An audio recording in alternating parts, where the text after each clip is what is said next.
বড় সমাবেশ হয়ে গেল, আমরা কি কোথাও চাঁদা তুলতে বলছি? কাউকে বলি নাই। আমরা নিজেরাও কারো কাছে চাঁদা চাই।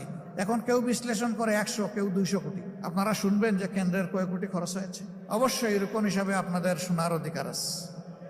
এরকম একটা সমাবেশ হলে 200 কোটি টাকা তো হিসাব করতে হবে। এখানে যদি আমরা ওই সমাবেশে বসতাম, বলতাম যে বিভিন্ন জায়গায় বাক্স রাখা আছে, যে যা পারেন দিয়ে যান, আমার ধারণা বাক্সগুলা সংকুলান হতো না। বড় বড় ব্যবসায়ীরা আমাদের কাছে টাকার বস্তা নিয়ে এসেছে 5 তারিখের পরে, যারা এতদিন কেউ আমাদের নাম সহ্য করতে পারতো না, কেউ ওপেন প্লেসে গালিগালাজ করেছে, কেউ স্বৈরাচারকে সরাসরি সহযোগিতা করেছে, তারাও কেউ কেউ এসেছে, বিভিন্ন কায়দায় এসেছে। কিন্তু আমরা ওইদিকে ফিরে তাকাইনি ভাই।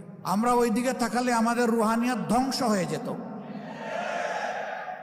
আঠালের মতো লেগেছিল কেউ কেউ 1 কাপ চা খাওয়ার দাওয়াত, যখন সাড়া দিতে পারলাম না বলে যে 5টা মিনিটের জন্য আসবো, ওনার বাসায় যদি 1 কাপ চা খাইতে পারি, এটাও সাড়া দিতে পারলাম না। তারপরে বিশাল এক অ্যামাউন্টের প্রস্তাব দিয়ে পাঠাই দিচ্ছি।